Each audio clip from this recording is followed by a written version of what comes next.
Nos disponemos en esta noche a abrir nuestras Biblias en el libro de Deuteronomio. Vamos a el capítulo 28. Deuteronomio, capítulo 28, donde encontramos nosotros las bendiciones y las maldiciones de Dios. Deuteronomio 28. Hemos estado mirando en estos últimos miércoles algunos pasajes de difícil interpretación, por ser pasajes un poco oscuros, no tienen mucha iluminación. La Biblia no nos dice mucho acerca de esos pasajes, pero haciendo un esfuerzo con la iluminación del Espíritu Santo, vamos nosotros a poder entender estos pasajes que generalmente han sido mal interpretados porque no tienen en cuenta el contexto en el cual están. Recuerden ustedes que para estudiar la Biblia tenemos que tener en cuenta primero el contexto del libro, a quién fue dirigido el libro, quién lo escribió y para quién eran esas palabras en ese momento, el contexto histórico, geográfico, cultural. Y además de eso tenemos que tener en cuenta el contexto inmediato del pasaje. Tú no puedes sacar un versículo bíblico de la Biblia y aislarlo de lo que demás dice, porque ahí podemos caer en malas interpretaciones. Y vamos a mirar algunos de estos pasajes que han malinterpretado por no tener en cuenta esto que les digo, y que son pasajes también difíciles de entender. Hemos mirado el pasaje de Génesis 1 del 1 al 2. Ahí se narra la creación y la recreación de Dios. Miramos nosotros en Génesis 1:1 la creación original. En el principio Dios hizo los cielos y la tierra. Dios hizo el tiempo, el espacio y la materia. Hizo una creación original, la tierra, el universo. Pero en Génesis 1:2 miramos a la tierra desordenada, vacía, llena de tinieblas, y Dios no crea nada así. Dios es luz y es un Dios de orden. Entonces estudiábamos que entre el versículo 1 y el versículo 2 del capítulo 1 de Génesis ocurrió algo. ¿Y qué fue lo que ocurrió? La rebelión angelical encabezada por querubín protector, Satanás, que en Ezequiel 28 miramos que por la multitud de sus contrataciones y por su soberbia quiso ser igual a Dios. Y miramos en Isaías 14 cómo él desde aquí la tierra pensó asaltar el cielo y destronar a Dios. Y él logra desde aquí de la tierra, porque él estuvo aquí en la tierra antes que el hombre, con muchos ángeles, y quiso subir al cielo y ser igual a Dios, pero de allá fue echado acá a la tierra, y la tierra fue destruida, que es lo que miramos en Génesis 1:2. Y de Génesis 1:3 en adelante comienza la recreación, cómo Dios empieza a poner en orden nuevamente el planeta que originalmente había creado. Entonces pudimos mirar en diferentes pasajes esta posición teológica que es muy fuerte dentro del cristianismo, y es algo muy bonito que pudimos nosotros estudiar. También miramos otro pasaje en Génesis 50:20, en donde estuvimos hablando sobre la soberanía de Dios, de cómo Dios tiene el control de todo, y aunque nos pasen cosas malas, detrás de esas cosas malas Dios está actuando, y esas cosas malas Dios las va a volver para bien tuyo. Y estudiamos esto con el ejemplo de José. ¿Se acuerdan? José fue odiado por sus hermanos, vendido a unos mercaderes que iban a Egipto como esclavo. Allá en Egipto lo venden como esclavo, empieza a trabajar en la casa de Potifar, la doña de Potifar se fija en José. José no quiso con ella porque pecaba contra Dios, y por ser fiel a Dios terminó en la cárcel. Y ahí estuvo 2 años. Y miramos en este ejemplo de José cómo él sufrió muchas cosas y calamidades, ¿cierto? Cómo sus hermanos lo vendieron, cómo él estuvo como esclavo, lo calumniaron. Entonces ahí en Génesis 50:20 él expresa a sus hermanos que todas esas cosas, todo ese mal que ellos quisieron con él, Dios lo volvió para bien, para mirar todo lo que ellos miraban. Y pudimos nosotros sacar una enseñanza muy bonita. ¿Y cuál es esa enseñanza? Que a pesar de que la gente quiera hacerte daño y logre hacerlo, porque Dios lo permite. Acuérdense que Dios es soberano, tiene el control de todo. Así te engañen, te traicionen, te hagan lo que sea, y aún pasen los momentos más difíciles, quiero decirte que Dios está detrás de todo eso, y que Dios tiene el control de todo eso, y que todo eso que te han hecho y todo lo duro que han vivido, todo eso Dios lo va a encauzar para bien tuyo, para cumplir el propósito de Dios en tu vida. Esa fue la lección pasada, el miércoles pasado. Estoy haciendo un breve resumen. Ahora vamos a estudiar un tercer pasaje que es Deuteronomio 28. Y vamos a pedir al Señor que nos ilumine, que nos ayude. Porque este pasaje de Deuteronomio 28, muchos predicadores lo han tomado para la iglesia. Y es un error. Porque el Deuteronomio 28 fue algo que era para el pueblo de Israel, bajo el antiguo pacto. Entonces, cuando algunos predicadores toman estos pasajes del Antiguo Testamento que eran para Israel y lo quieren aplicar para la iglesia, ahí cometen un error de interpretación. Debemos entender nosotros que Dios escogió a un hombre, Abraham, que se convirtió en el padre de los que tienen fe. No en el padre de la fe, ojo, porque muchos dicen que es el padre de la fe. No, el padre de la fe es Jesucristo, Él es el autor y consumador de la fe. Abraham, según Romanos 4, es el padre de los que hemos creído, porque él creyó primero. Dios escoge a este hombre, a Abraham, de Ur de los Caldeos, y este hombre le creyó a Abraham. Y a partir de este hombre, Dios levanta un linaje a través de su hijo Isaac. Isaac tuvo 2 hijos, Esaú y Jacob.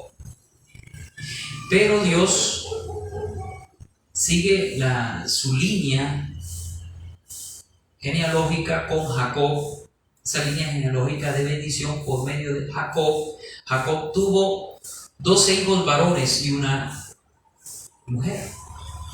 De esos 12 hijos varones, Dios saca las 12 tribus de Israel. Y ahí se forma una nación, la nación de Israel. Recuerden que Jacob, el nombre Jacob significa el que engaña, el engañador. Ese significa el nombre de Jacob. Jacob era mentiroso, engañador, lo que le hizo a su hermano, recuerden. ¿Sí? Pero Dios le cambió de Jacob. Cuando Jacob peleó con el ángel y el ángel lo bendijo, el ángel de Jehová, que era Jesús, eso es una cristofanía en el Antiguo Testamento, que le descoyunta la cadera y queda patojo, Jacob. Jacob le he cambiado su nombre por Israel, que significa el que pelea con Dios. Así es, eso significa Israel, el que pelea con Dios o el que pelea al lado de Dios.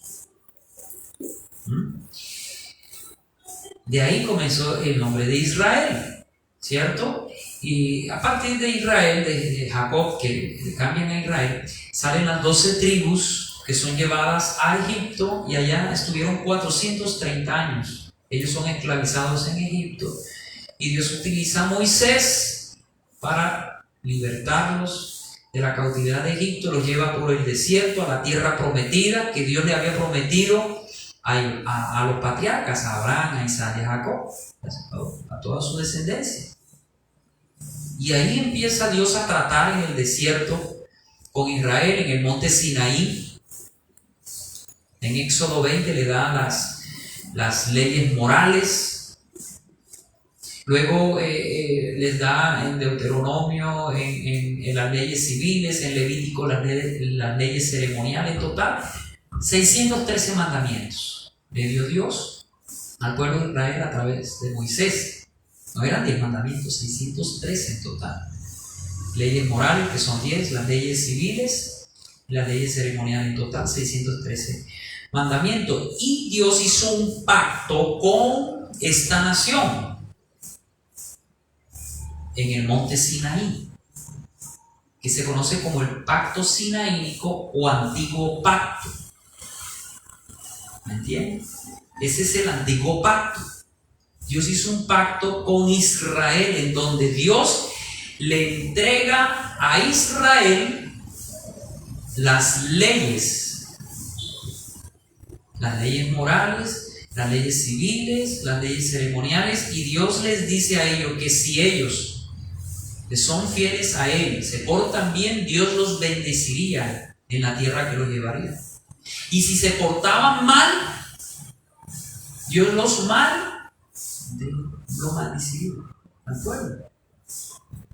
Ese fue el pacto o el antiguo pacto que Dios hizo con Israel, no con la iglesia, ojo, con Israel. Esto hay que entenderlo. Entonces, Dios hace un pacto con ellos, les promete bendiciones en esa tierra que los llevaría si no se iban tras otros dioses, si le eran fieles, obedientes, pero si se apartaban de Él, prometía maldiciones. Y en Deuteronomio 28, la palabra deutonomos significa deuto, segundo, nomos, ley, segunda ley. No es que haya una segunda ley, sino que por segunda vez Dios les da a Israel, antes de entrar a la tierra prometida, las leyes, se las recuerda. Y Dios en Deuteronomio 28 les dice, ojo, ya van a entrar a la tierra prometida, a la tierra de Canaán, a la tierra donde fluye leche y miel. Si ustedes se portan bien, tienen estas bendiciones. Y si se portan mal, tienen estas maldiciones. Muchos predicadores toman este pasaje y lo aplican a nosotros.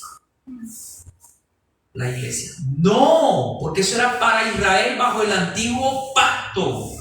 Ojo, hay promesas en la Biblia que no son para nosotros, son para Israel, que se cumplieron. Hay otras que no se han cumplido. ¿Qué Dios le prometió a Israel? Toda la tierra de Canaán. Y ellos todavía no tienen toda la tierra de Canaán. Eso se va a cumplir en la segunda venida de Cristo. Eso es una promesa para Israel, que fue el pueblo que Dios escogió desde el mismo principio. Pero Israel, usted y yo sabemos que Israel rechaza al Mesías en su primera venida, porque Israel esperaba un Mesías que viniera a libertarlos del yugo romano. Pero resulta que ellos no sabían que había otra línea de profecías que hablaba de un Mesías sufriente, que vendría a sufrir. Y algunos eruditos, maestros en Israel, interpretaron que eran dos Mesías diferentes. Un Mesías libertador y un Mesías sufriente. Cuando es un mismo Mesías en dos venidas. En la primera venida, hace 2000 años, Cristo vino a sufrir, a padecer, a entregar su vida en esa cruz por nuestros pecados. Israel no entendió eso y le rechazó al Señor, le rechazaron como nación. Hubieron muchos judíos que creyeron, es más, la primera iglesia fue judía. Los apóstoles eran judíos. La iglesia del primer siglo, todos eran judíos. Ya por ahí en el año 40, 50, 60 ya empezaron los gentiles a incorporarse dentro de la iglesia, haciendo de dos pueblos uno, como dice Pablo, derribando toda enemistad. Dios empieza a sacar un nuevo pueblo, una nueva entidad que es su iglesia, tanto de judíos como de gentiles. Antes Dios trataba solamente con Israel, era el Dios de Israel solamente. Pero cuando Cristo viene, Israel le rechaza a Cristo como Mesías y Salvador. Entonces Dios abre la puerta del Evangelio a todas las naciones, sacando su iglesia, que somos nosotros, que estaban formados por judíos, que fueron los primeros cristianos, fueron judíos, después los griegos, romanos, y aquí tenemos a boquitas, costeños como yo, y de todas las nacionalidades hay.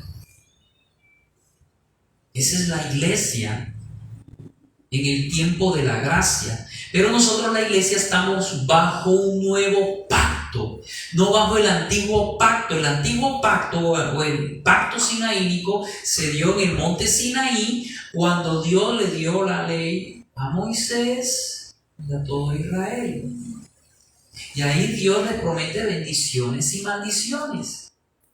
Les promete una tierra. Dios a nosotros, la iglesia, no nos promete eso. Estamos bajo un nuevo pacto en donde hemos sido bendecidos con toda bendición espiritual en las regiones celestes. Dios nos promete ya no una tierra como a Israel, nos promete el reino de los cielos. Miren la diferencia. A Israel le prometía bendiciones materiales, a nosotros nos promete bendiciones espirituales, herencia espiritual, celestial. ¿Se da cuenta la diferencia de los dos pactos? Ahora estamos bajo un mejor pacto, bajo mejores promesas, dice el libro de Hebreos, bajo un mejor sacerdocio, bajo el sacerdocio de Melquisedec, según el orden de Melquisedec, donde el sumo sacerdote es ¿quién? ¿Quién es el sumo sacerdote? Jesucristo. En el Antiguo Testamento había un sumo sacerdote que era un tipo de Cristo. Este sumo sacerdote entraba en el séptimo mes de cada año, en el mes de Tisri, entre el mes de septiembre y octubre, a ofrecer sacrificios por el pueblo. El sumo sacerdote era el único que entraba al lugar santísimo donde estaba el arca del propiciatorio, ¿sí? Donde ahí estaban las leyes morales, estaba la vara de Aarón, el maná del desierto con el cual se alimentaron durante mucho tiempo. Estaba ahí la misma presencia del Señor, y el sacerdote, el sumo sacerdote, entraba una vez al año a ese lugar santísimo a ser intermediario entre Dios y los hombres. Ahora no hay otro intermediario, no hay otro mediador entre Dios y los hombres sino Jesucristo, hombre. Él es el sumo sacerdote, el que ha entrado, dice el libro de Hebreos, al templo que es el verdadero, porque allá en el cielo hay un templo. El que estaba aquí abajo en la tierra era una copia del de arriba. ¿Se acuerdan cuando Dios le mandó a Moisés a hacer el tabernáculo? Hazlo exactamente con estas medidas y de esta forma, porque era una copia del que está arriba. Y todo eso en el antiguo pacto era un tipo, una sombra de lo que vendría, porque el sumo sacerdote tipificaba a Cristo. El cordero que sacrificaban tipificaba a Cristo. Las primicias, la fiesta de las primicias tipificaba a Cristo. Él iba a hacer las primicias. Todo apuntaba a Cristo.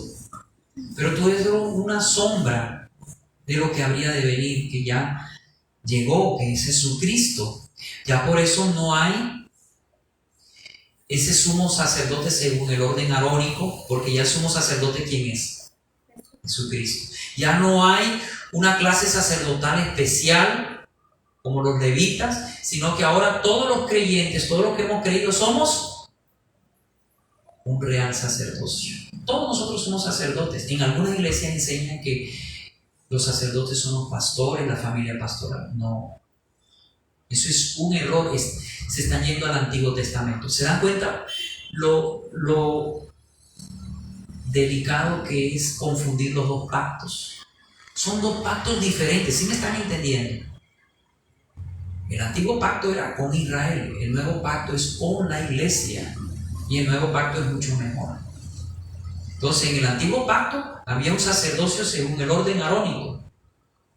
Había un sumo sacerdote, una tribu sacerdotal que eran los levitas.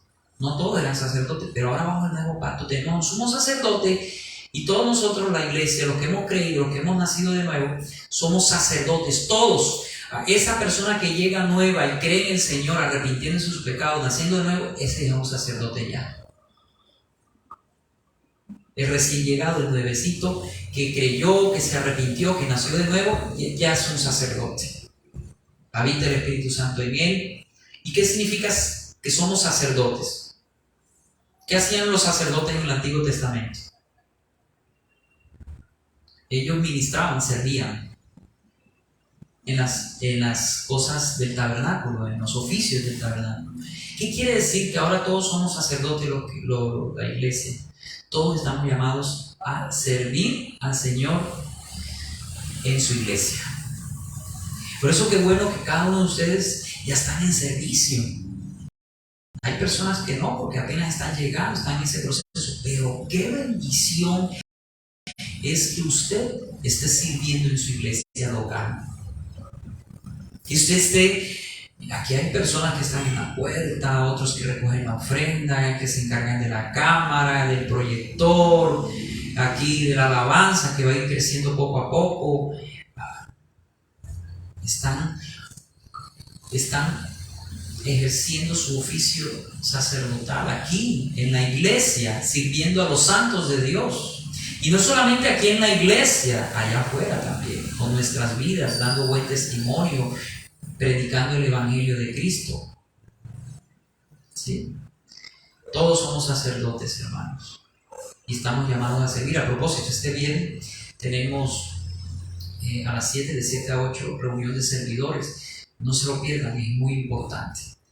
Entonces, hermanos, cuando llegamos a Deuteronomio 28, debemos entender primero que todo que Deuteronomio 28 fue para Israel bajo el antiguo pacto, en donde Dios promete bendiciones materiales si ellos son fieles y no se van tras otros dioses y se son obedientes a la palabra, a la ley, pero también promete maldiciones, y maldiciones bien duras. Mire que aquí, consecuencias de la desobediencia. Primero están las consecuencias de la desobediencia. Usted puede leerlo en su casa, porque es bastante largo, por eso no lo puse allí. Pero si usted mira en Deuteronomio 28, en el capítulo 28, versículo 1 al versículo 14, ahí están las bendiciones. Y del versículo 15 en adelante están las maldiciones. Aquí Dios le promete a Israel, por ejemplo, aquí en el versículo 1, acontecerá que si oyeres atentamente la voz de Jehová tu Dios, para guardar y poner por obra todos tus mandamientos que yo te prescribo hoy, también Jehová tu Dios te exaltará sobre todas las naciones de la tierra, y vendrán sobre ti todas estas bendiciones, y te alcanzarán si oyeres la voz de Jehová tu Dios. Bendito serás tú en la ciudad, bendito tú en el campo, bendito en el fruto, etcétera, etcétera. Empieza a bendecir, bendiciones de la obediencia. Pero después del versículo 15 en adelante, consecuencia de la desobediencia. Ahí empiezan las maldiciones. Dice: pero acontecerá si no oyeres la voz de Jehová tu Dios, para procurar cumplir todos sus mandamientos y sus estatutos que yo te intimo hoy, que vendrán sobre ti todas estas maldiciones y te alcanzarán. Maldito serás tú en la ciudad y maldito en el campo, maldita tu canasta y tu arteza de amasar, maldito en el fruto de tu vientre, el fruto de tu tierra, la cría de tus vacas. Qué palabras tan duras, ¿cierto? Gracias a Dios no es para nosotros. Pero ¿saben qué hacen algunos predicadores? Se van a este pasaje y lo interpretan mal. Pero eso sí, leen las bendiciones, no leen las maldiciones. ¿Me entienden? Porque son predicadores motivacionales. ¿Sí? Y te leen son las bendiciones. Pero gracias a Dios estamos bajo un nuevo pacto. En el antiguo pacto había bendiciones para los que obedecían y maldiciones para los que desobedecían. Bajo el nuevo pacto, ¿cómo es? ¿Cómo es? Miren, ¿cómo funciona bajo el nuevo pacto? En el antiguo pacto, como les decía, habían bendiciones materiales para aquellos que obedecían y maldiciones para aquellos que desobedecían. Bajo el nuevo pacto, una vez que tú crees en el Evangelio de Cristo, arrepintiéndote de tus pecados, y eres sellado con el Espíritu Santo y naces de nuevo, eres una nueva criatura y empiezas a ser parte de la iglesia, en ese mismo momento pasas tú de ser enemigo de Dios a ser ¿qué? Hijo. ¿Y qué dice Romanos 8? Vayamos a Romanos 8. En ese momento tú empiezas a ser hijo. Esto es muy importante que tú lo entiendas. Y los que me escuchan por la transmisión o los que me escucharán en diferido, hermanos, porque esto es muy importante. No hay que revolver el antiguo pacto con el nuevo pacto. Tenemos que tener cuidado. Entonces, miren lo que dice Romanos capítulo 8, versículo 17. Entonces, en el momento en que tú creíste en Jesucristo, empiezas a ser hijo de Dios. Los hijos de Dios no son todos. Somos todos aquellos que hemos creído en el Señor. Juan 1:12. Todos aquellos que han creído en el Señor han recibido potestad de ser hijos de Dios. En el momento en que alguien cree en el Señor, es hijo de Dios. Y dice, Romanos 8:17, y si hijos, también herederos. Herederos de Dios y coherederos con Cristo, si es que padecemos juntamente con Él, para que juntamente con Él seamos glorificados. Y si hijos, también herederos. En el momento en que tú empiezas a ser hijo, eres heredero de Dios y coheredero con Cristo. ¿De qué? De una bendición celestial. De bendiciones que están donde en el reino de los cielos. En Efesios 1:3, que lo hemos estudiado en repetidas ocasiones en intercesión. Efesios 1:3 dice: bendito sea el Dios y Padre de nuestro Señor Jesucristo, que nos bendijo. ¿Está en tiempo pretérito, pasado? Que nos bendijo con toda bendición espiritual. ¿Dónde? En los lugares celestiales en Cristo Jesús. Ya es un hecho. Tú eres bendecido. Yo he sido bendecido en el momento en que ya soy hijo. Soy heredero de Dios o heredero con Cristo. Estamos en una posición privilegiada de hijos, en donde somos herederos de Dios o herederos con Cristo de una herencia incontaminada, inmarcesible, que habla Pablo, que está en los cielos. Dios le prometió a Israel bendiciones materiales. Dios nos promete bendiciones espirituales. Dios le promete a Israel la tierra de Canaán. Dios nos promete el reino de los cielos. Estar con Él. Claro que bajaremos con Él en la segunda venida, como ya hemos estudiado. ¿Se dan cuenta la diferencia que hay entre los dos pactos y por qué el pacto en el que nosotros estamos es mucho mejor que el antiguo pacto? Estamos bajo un nuevo pacto. ¿Cómo se llama el nuevo pacto? ¿El nuevo pacto cómo se llama? El pacto de sangre. ¿Sí? Que es el pacto que Cristo hizo. Allí en esa cruz a derramar su sangre. En donde Él entrega su vida por nosotros. Y usted, cuando cree en Él, recibe su gracia. Es decir, un favor inmerecido en donde Dios lo salva a usted, lo pone en una posición de hijo, siendo heredero de Dios o heredero con Cristo y bendito con todas las bendiciones espirituales en Cristo. Es por estar en Cristo. Y todo lo que es la salvación y todas las bendiciones que tú tienes como hijo no son por tus méritos. En el antiguo pacto habían méritos. En el antiguo pacto, si tú te portabas bien, recibías las bendiciones. Si te portabas mal, recibías las maldiciones. Era un pacto condicional. En el pacto en que nosotros estamos es un pacto incondicional, en donde la salvación y las bendiciones dependen y descansan en la obra de Cristo. Usted es salvo y usted es bendecido por la obra de Cristo. Entonces pasó fácil. Yo no voy a obedecer. No voy a obedecer porque como está en base a la obra de Cristo. Ojo, si tú no obedeces, te sales de la Biblia, esa gracia no llega a tu vida. Porque esa gracia actúa cuando un hijo está en el camino. Si tú te sales del camino, esa gracia ya no te alcanza. Por eso hay cristianos, sí, son bendecidos, son benditos por Dios. Pero ¿por qué no están gozando de esas bendiciones de Dios? Por su desobediencia. ¿Me entienden? Las bendiciones es por la obra de Cristo, por el sacrificio de Cristo, por la obediencia de Cristo. Pero ojo, si tú desobedeces, ¿qué pasa?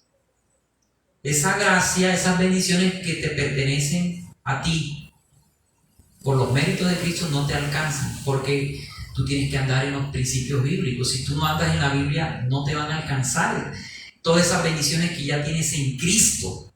Y bueno, y si alguien se empecina y se porta mal, claro, le va a ir mal. Y las bendiciones de Dios que ya le pertenecen no va a llegar. ¿Y sabes lo que hace Dios con ese hijo rebelde? Hebreos 12, 6. Él al que ama, disciplina y azota al que toma por hijo.